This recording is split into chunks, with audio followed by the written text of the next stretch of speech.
ప్రజలకు ఇచ్చిన హామీలు నెరవేర్చేందుకు కాంగ్రెస్ సర్కార్ కట్టుబడి ఉందన్నారు మండలి ప్రభుత్వ విప్ పట్నం మహేందర్ రెడ్డి. రంగారెడ్డి జిల్లా బడంగ్పేట్ మున్సిపల్ కార్పొరేషన్ పరిధిలో సుమారు 45 కోట్లతో వివిధ అభివృద్ధి పనులకు శంకుస్థాపన చేశారు. కార్యక్రమంలో బడంగ్పేట్ మేయర్ చిగిరింత పారిజాత నరసింహారెడ్డి పాల్గొన్నారు.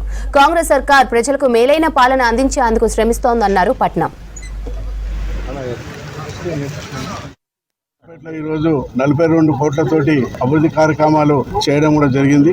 దీంట్లో ముఖ్యంగా సీసీ రోడ్లు కానీ, మోరీలు కానీ, అదేవిధంగా గుట్టపైన కూడా 3.5 కోట్లతోటి అభివృద్ధి కార్యక్రమాలు చేసుకోవడం జరిగింది. మరి అక్కడ ఉదయాన్నే ప్రజలంతా కూడా మంచి వాతావరణం అటువంటి గుట్ట ఉన్నది కాబట్టి అక్కడ ఉదయం సాయంత్రం రావడం కూడా జరుగుతుంది. ఇక్కడ ఉన్నటువంటి ప్రజలందరూ కూడా అభివృద్ధిలో పెద్ద ఎత్తున అభివృద్ధి కార్యక్రమాలు చేసుకోవడం జరిగింది. మేయర్ గారి ఆధ్వర్యంలో కార్పొరేటర్లంతా కూడా ఎలక్షన్లో వాళ్ళు ఇచ్చినటువంటి ఏవైతే హామీలు ఉన్నాయో ఆ హామీలన్నీ ఒకదాన్ని మరొకటి చేసుకోవడం కూడా జరిగింది.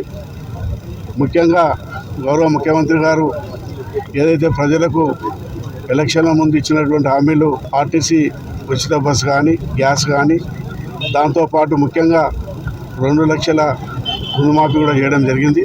ఏదైతే రైతు కూడా మరి 6 లక్షలు ఏదైతే ఎకరానికి ఇచ్చే కార్యక్రమం కూడా 26 లోపు అన్ని ఇవ్వాలని చెప్పి ప్రభుత్వం ఆదేశాలు ఇచ్చింది.